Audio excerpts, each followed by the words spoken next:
আজ দুপুর 2টায় Asian cup বাছাইয়ের বাংলাদেশ ভারত ম্যাচের টিকিট বিক্রি শুরু হয়েছিল। 18 নভেম্বর জাতীয় স্টেডিয়ামে এই ম্যাচ নিয়ে ফুটবল প্রেমীদের আগ্রহ ছিল তুঙ্গে।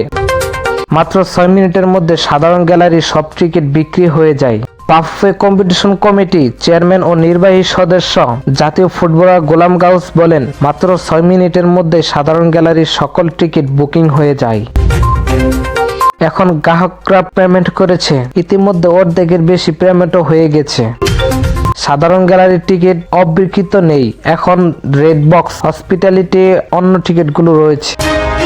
সিঙ্গাপুর ও হংকং ম্যাচের সাধারণ গ্যালারির দাম ছিল মাত্র 400 টাকা। ভারত ম্যাচে সে উন্মাদনায় বাফুফে সেটা বাড়িয়ে 500 টাকা করে দাম বৃদ্ধি করলেও সমর্থকদের চাহিদা কমেনি। টিকিট ছাড়ার পরপরই সংগ্রহ করেছেন সমর্থকরা। এত দ্রুত সময়ে সাধারণ গ্যালারির টিকিট শেষ হলেও এই রিপোর্ট লেখা পর্যন্ত দর্শকদের টিকিট সংগ্রহে ভোগান্তি বা টিকিট না পাওয়া সংক্রান্ত তেমন অভিযোগ পাওয়া যায়নি। এশিয়ান কাপ বাছাইয়ের ভারত ম্যাচের আগে বাংলাদেশে 13 নভেম্বর নেপালের বিপক্ষে একটি প্রীতি ম্যাচ খেলবে।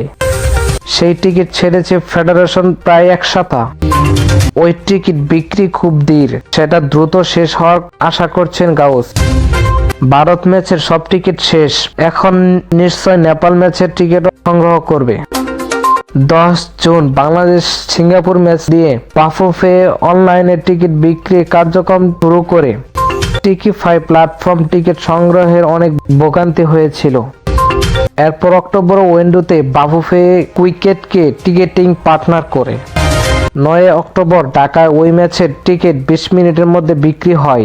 অক্টোবরে ওয়েন্ডোতে ফুটবল প্রেমীরা ভোগান্তিতে না পড়ায় নভেম্বরে ওয়েন্ডোতে কুইকেটকেই দায়িত্ব দেওয়া হয়। টিকিট অনলাইনে বিক্রি হয়, ডিজিটাল পেমেন্ট করেছে দর্শকরা। এরপর বাফুফে 4 মাস পেরিয়ে গেলেও সিঙ্গাপুর ম্যাচের আয় ব্যয় হিসাব দিতে পারেননি।